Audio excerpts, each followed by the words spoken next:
Ya, Ketua Umum PDI Perjuangan Megawati Soekarnoputri menyatakan bahwa partainya tidak memposisikan diri sebagai oposisi. Lalu bagaimana posisi PDI Perjuangan dalam pemerintahan Presiden Republik Indonesia Prabowo Subianto? Untuk membahasnya sudah ada Guntur Romli, politikus PDIP Perjuangan, dan juga pengamat politik Mas Adi Praetno. Assalamualaikum, selamat sore Mas Guntur, Mas Adi. Assalamualaikum. Ya, baik. Izin saya ke Mas Guntur terlebih dahulu. Mas Guntur, kita bicara bagaimana statement Ibu Mega menarik bahwa partai penyeimbang, tidak oposisi tapi juga tidak koalisi. Ini maknanya boleh dielaborasi, Mas Guntur? Iya, terima kasih Mas Juno. Bahwa sikap PDI Perjuangan seperti yang disampaikan oleh Ibu Hajah Megawati Soekarnoputri bahwa PDI Perjuangan tidak sebagai oposisi ataupun koalisi, tapi sebagai partai penyeimbang. Pada dasarnya peneguhan terhadap hasil Rakernas kelima pada bulan Mei tahun 2024, setahun yang lalu. Jadi hasil Kongres ke-6 di Bali pada bulan ini, dan juga langsung disampaikan oleh Ibu Ketua Umum, itu sebenarnya bukan sikap yang baru, tapi sudah disampaikan sejak Rakernas bulan kelima ya, Rakernas kelima, untuk menjaga check and balances ya, demokrasi, dan sikap PDI Perjuangan berada di luar pemerintahan.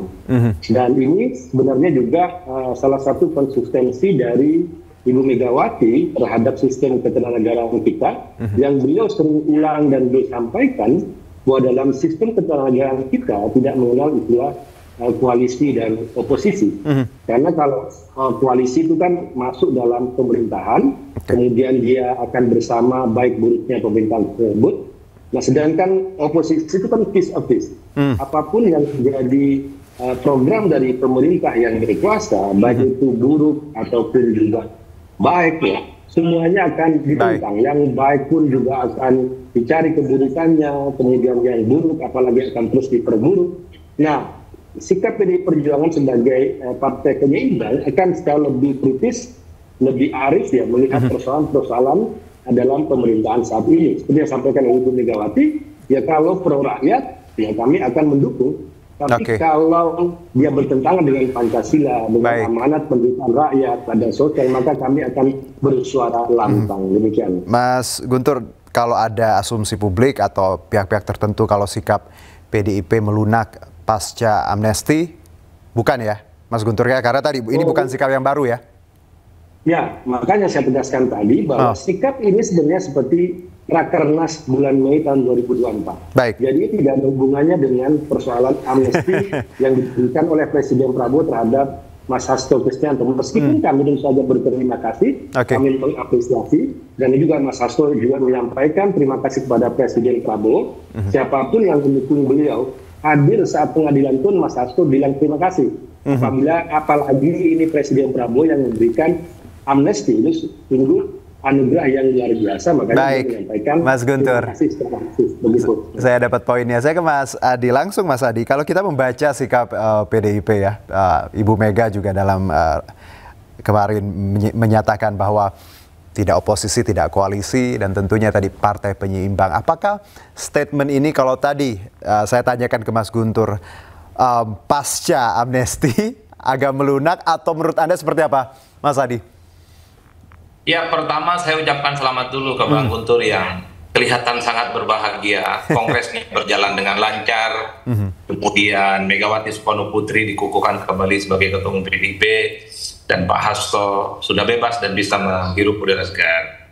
Nah, kalau saya boleh menganalogikan sikap politik PDIP, ini kan mirip-mirip teman tapi mesra. Itu yang sebenarnya terjadi pada PDIP hari ini.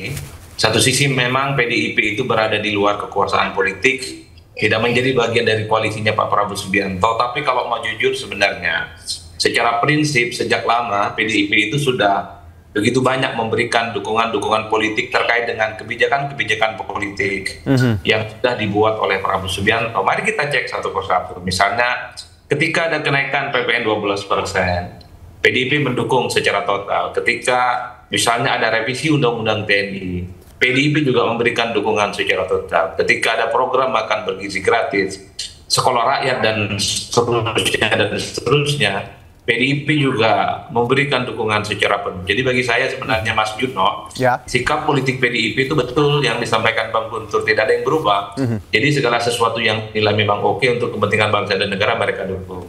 Tapi Mas Adi, kalaupun toh ada pernyataan dukung penuh pemerintahan Prabowo pasca amnesti, bagi saya itu adalah sebagai bentuk penebalan sebenarnya bagaimana PDIP siap bekerja sama dari luar dengan pemerintah di masa-masa yang akan datang. Cuman yang menjadi tanda tanya publik adalah apa ukurannya nanti bahwa PDIP itu akan menjadi penyeimbang kalau misalnya ada begitu banyak isu-isu politik yang tidak pro rakyat, tidak mencerminkan aspirasi masyarakat secara umum seperti apa. Kan itu yang sepertinya sedang ditunggu. Karenanya per hari ini satu-satunya partai yang memang ditunggu sikap politik kritisnya ya hanyalah PDIP, bukan yang lainnya. Oke Mas Adi, jadi kalaupun tanpa amnesti pun misalnya ya, Anda yakin bahwa sikap PDIP dalam Kongres kemarin akan sama dan akan tetap diucapkan bahwa mendukung Presiden Prabowo, misalnya Mas Adi? Ya, saya kira begitu memang kalau kita melihat bagaimana korespondensi historis sikap politik dari PDIP. Jadi tanpa berkoalisi sekalipun dalam banyak hal, PDIP sudah memberikan dukungan secara total. Dan bahkan kita mendengarkan secara umum bahwa sebenarnya PDIP itu tidak ada persoalan apapun dengan Prabowo. PDIP itu hanya ada masalah dengan Jokowi dan Gibran. Dan tidak ada masalah dengan yang lainnya. Saya kira di situ rumus membaca PDIP sebenarnya. Oke, saya ke Mas Guntur. Benar nggak sih Mas Guntur, PDIP itu nggak ada masalah sebenarnya sama Pak Prabowo ataupun Gerindra. Ada masalahnya sama Pak Jokowi, tadi Mas Adi yang bilang ya. Silakan Mas Guntur. Pak Jokowi sudah tidak ada masalah sebenarnya ya.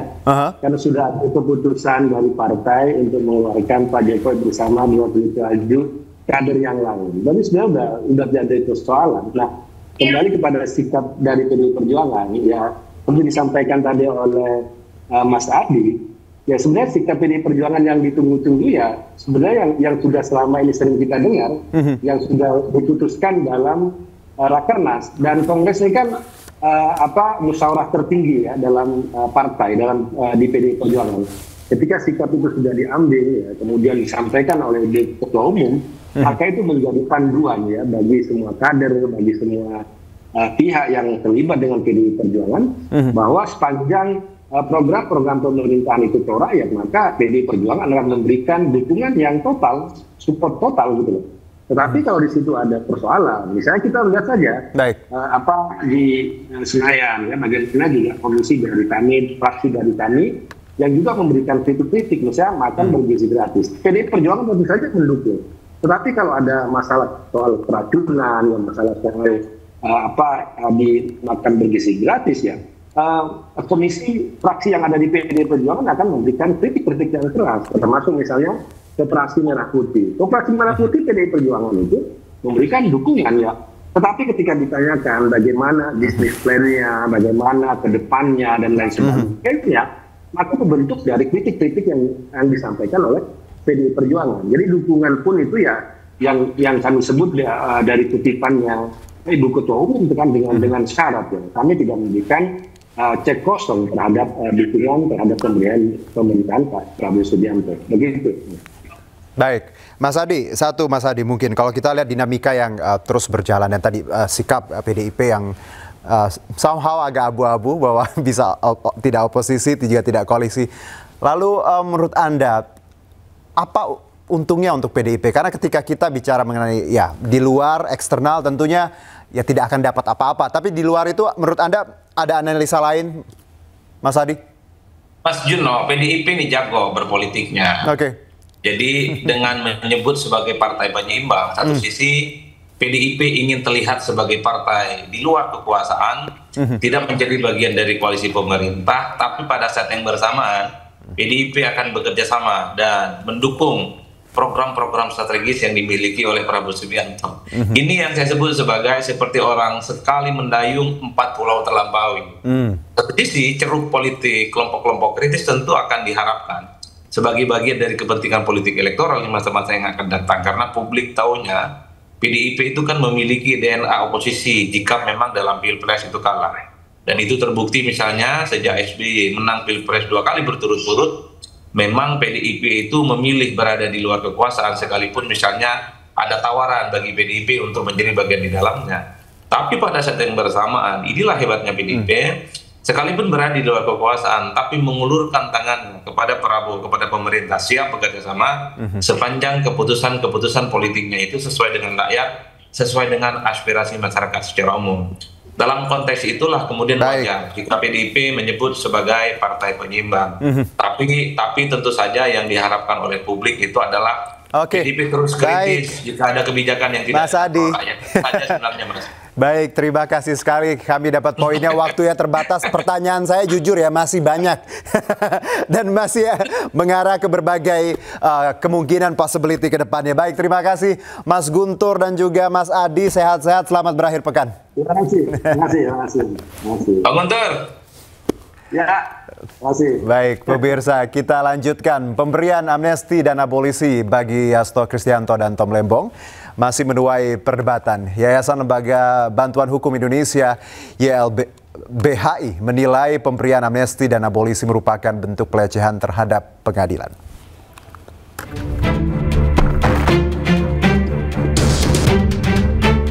Jumat malam di awal bulan Agustus menjadi hari yang membahagiakan bagi Hasto Kristianto dan Thomas Trikasih Lembong. Amnesti dari Presiden Prabowo Subianto membebaskan Hasto dari vonis 3 tahun 6 bulan penjara. Sementara abolisi untuk Tom Lembong membuatnya terbebas dari vonis 4 tahun 5 bulan penjara. Amnesti adalah hak Presiden untuk memberikan ampunan bagi pelaku pidana, sementara abolisi untuk menghapus putusan terhadap pelaku pidana. Sementara itu, menurut Ketua Yayasan Lembaga Bantuan Hukum Indonesia, M. Isnur, pemberian amnesti dan abolisi merupakan bentuk pelecehan terhadap pengadilan. Ini publik sangat kecewa melihatnya. Kenapa? Karena seolah-olah hukum adalah permainan demi kepentingan transaksi politik kekuasaan. Dan ini berbahaya buat para penegak hukum, karena mereka sudah berjuang mati-matian, buat KPK sudah berjuang mati-matian, sudah berusaha mengumpulkan bukti, menghadirkan di ruang sidang, dan menyeret tersangka koruptor ke pengadilan. Tapi kemudian Presiden memberikan amnesti, memberikan penghapusan hukuman. Itu artinya bagi saya pelecehan kepada pengadilan. Isnur juga menilai kasus yang menjerat Tom Lembong penuh dengan sandiwara politik yang syarat permainan.